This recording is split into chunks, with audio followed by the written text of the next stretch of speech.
শ্রী শ্রী ঠাকুরের সারাশীলতা বা চেতনা বিশ্বময় ছড়ানো। বিশ্বের যে কোনো প্রান্তে যা কিছু ঘটছে সবই তার চেতনায় ফুটে ওঠে।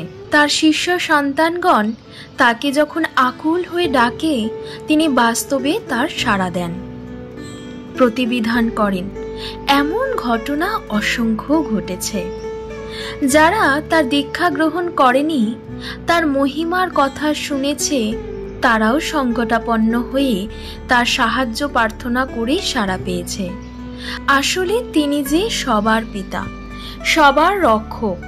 বিশ্বাস করে তার শরণ যারা নিতে পেরেছে, তারা কেউই তার সাড়া পাওয়া থেকে বঞ্চিত হয়নি। তিনি তাই বিশ্বাস, নির্ভরতা আর আত্মত্যাগকে বীরত্বের লক্ষণ বলেছেন। পরীক্ষা করার জন্য বা সংশয় ভরা মন নিয়ে তাকে ডেকে হয়তো সাড়া পাওয়া যায় না, কিন্তু সরল বিশ্বাসে তাকে আকুল হয়ে ডাকলে যে কোনো মানুষই তার সাড়া তার জীবদশায় যেমন পেয়েছে, তেমনি এখনো তার লৌকিক দেহ সংবরণের পরেও বিধিমতো ডাকে তার সাড়া পাওয়ার ঘটনা ঘটেই চলেছে। অসংখ্য ঘটনার মধ্যে থেকে তার জীবদ্দশায় ঘটা দুটি ঘটনার কথা আমি আপনাদেরকে বলবো।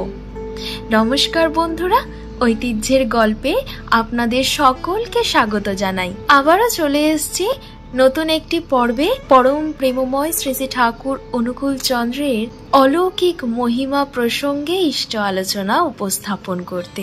আশা করি আপনারা সকলে এক মনে ইষ্ট আলোচনাটি শুনবেন। শ্রী শ্রী ঠাকুর একদিন এক আশ্রম কর্মীকে পার্শ্ববর্তী গ্রাম থেকে একটি হরিণ রঙের খাসি কিনে আনার জন্য পাঠালেন এবং কর্মীটিকে বলে দিলেন যে খাসির মালিক যা চাইবে তাই দিয়েই যেন খাসিটি কিনে আনা হয়। শ্রী শ্রী ঠাকুরের কথা মতো কর্মীটি খাসি নিয়ে আশ্রমের কাছাকাছি পৌঁছানো মাত্রই খাসিটি ছুটে এসে শ্রী শ্রী ঠাকুরের চটি জুতোয় মাথা ঘষতে লাগলো। এ সময় খাসিটার চোখ দিয়ে জল পড়তে লাগলো। শ্রী শ্রী ঠাকুর এই দৃশ্য দেখে কি যেন অনুভব করতে লাগলেন। উপস্থিত লোকজন খাসিটির ক্রয় ও তার ঐরূপ আচরণের বিষয়ে নানা কথা জিজ্ঞাসা করতে লাগলো। জিজ্ঞাসার উত্তরে শ্রী শ্রী ঠাকুর বললেন, পূর্ব জন্মে ওই খাসিটি ছিল হৃদয়শীল নামে একটি ব্যক্তি। গুরুকন্যার প্রতি অবৈধ ব্যবহার করায় গুরুদেব তাকে পরজন্মে ছাগ হয়ে জন্মানোর অভিশাপ দেন।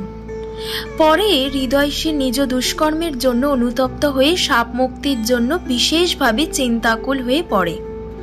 তারই ফলে এই জন্মে সে পূর্বকৃত কর্মফল কাটাতে এইরূপ আচরণ করছে।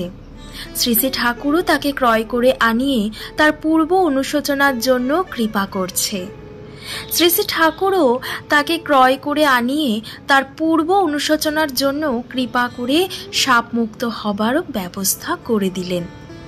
মনুষ্যাদি সকল সত্তার আশ্রয়দাতা এবং পরিত্রাতাও যে তিনি, এই ঘটনা যেন আমাদের কাছে সেই শুভ বার্তায় পৌঁছে দিচ্ছে। একদিন শ্রী শ্রী ঠাকুর সন্ধ্যার পূর্বে বলতে লাগলেন, একটা ছাতি ও একটি বাতি নিয়ে সন্ধ্যার পরে তাকে পদ্মাচরে যেতে হবে। যারা এই কথা শুনেছিল তারা কেউই অর্থ বুঝতে পারল না। তবে পরে তারা দেখতে পেল, সন্ধ্যার অনেকক্ষণ পরে একটি লোক এসে শ্রী শ্রী ঠাকুরকে প্রণাম করে বললেন যে আজ শ্রী শ্রী ঠাকুর তাকে মহা বিপদ থেকে উদ্ধার না করলে আর তার উপায় ছিল না।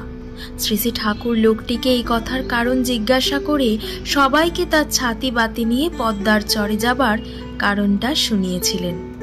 শ্রী শ্রী ঠাকুরের জিজ্ঞাসার উত্তরে লোকটি বলতে লাগলেন, দিনের বেলায় কুষ্টিয়ায় গিয়ে সেখানকার কাজ সেরে ফিরতে বেশ দেরি হয়ে যায়।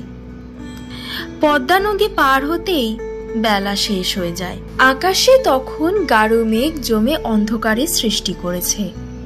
এই অন্ধকারে ঊর্ধ্বশ্বাসে কোন দিকে যাচ্ছেন তা বুঝতে না পেরে সেই বিপদে লোকের মুখে শোনা অন্তর্যামী শ্রী শ্রী ঠাকুরকে বিপদ থেকে রক্ষা করার জন্য কাতরভাবে প্রার্থনা জানাতে লাগলেন। হঠাৎ দেখতে পেলেন একটা লোক বাতি হাতে তার আগে আগে যাচ্ছেন। তাকে ডেকে ডেকে তার পিছনে দ্রুত ছুটে তাকে ধরা গেল না। তবে তাকে অনুসরণ করে এই আশ্রমের নিকটে এসে আর তাকে দেখতেও পাওয়া গেল না। এরপর উল্টো হাওয়ায় মেঘ কেটে যাওয়ায় লোকটি শ্রী শ্রী ঠাকুরের সঙ্গে সাক্ষাৎ করার জন্য আশ্রমে প্রবেশ করলেন। এরপরই কৌতূহলী সবাই বুঝতে পারল যে ওই বিপন্ন এবং ভীত মানুষটিকে পথ দেখিয়ে নিয়ে আসার জন্যই সন্ধ্যার পূর্বেই ছাতি বাতি নিয়ে পদ্মার চরে যাওয়ার কথা বলেছিলেন শ্রী শ্রী ঠাকুর। মানুষের কাতর প্রার্থনায় সাড়া দিয়ে বিপন্ন মানুষকে রক্ষা করার কত যে ঘটনা দয়ালের জীবনে আছে তা বলে শেষ করা যায় না। এরকম শ্রী শ্রী ঠাকুরের বহু ঘটনাই আছে যা এই পর্বে বলা সম্ভব নয়। আমি আবারও অন্য একটি পর্বে শ্রী শ্রী ঠাকুরের জীবনের এমনই মহিমা আপনাদের কাছে উপস্থাপন করব। তার জন্য আপনাদের সকলকে আমার চ্যানেলটি সাবস্ক্রাইব করতে হবে, যাতে এই ইষ্ট আলোচনাগুলি সবার আগে আপনার কাছে পৌঁছে যায়। আজকের মতো এই পর্যন্ত। আবারও আসবো অন্য কোনো পর্বে অন্য ইষ্ট আলোচনা উপস্থাপন করতে। সকলকে জানাই আনন্দিত জয়গুরু। আপনারা সকলে ভালো থাকুন, সুস্থ থাকুন এবং আমার পাশে থাকুন। ধন্যবাদ।